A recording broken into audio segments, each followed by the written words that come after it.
If there is one tax provision that has invited global attention and has been a topic of debate and discussion in various business and tax forums, then it is in respect of the retrospective changes made in the Indian tax statute.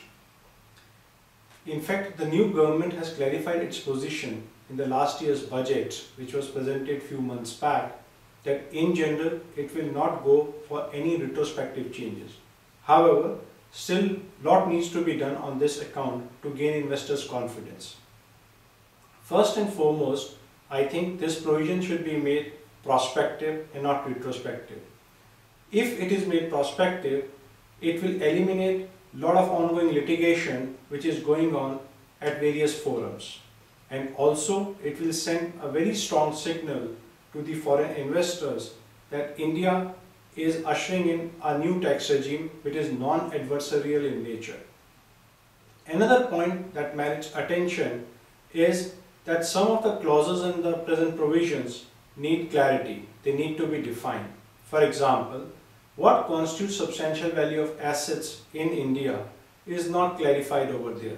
Therefore, it is left to the best judgment based on facts and circumstances.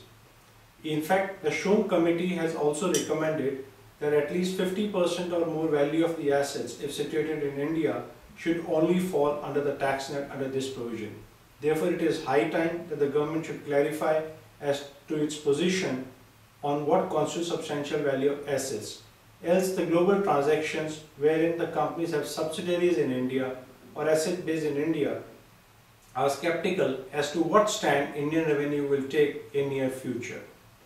Another provision that requires merit is that at present a plain reading of the tax provision suggests that the entire value of the transaction could be subject to tax in India if the tax authorities conclude that substantial value of assets situated in India.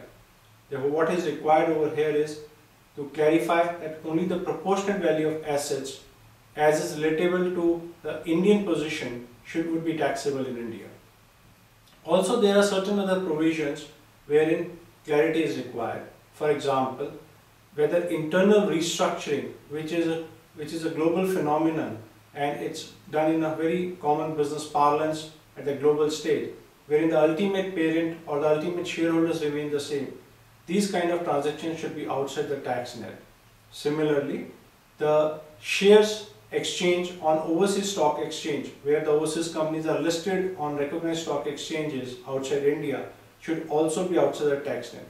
I think it is high time that we as a country send a strong signal to the foreign investors that we are aiming to ease out the business environment in India. And I think if these steps are taken, it will help India to improve its ranking in terms of doing business in India. Thank you.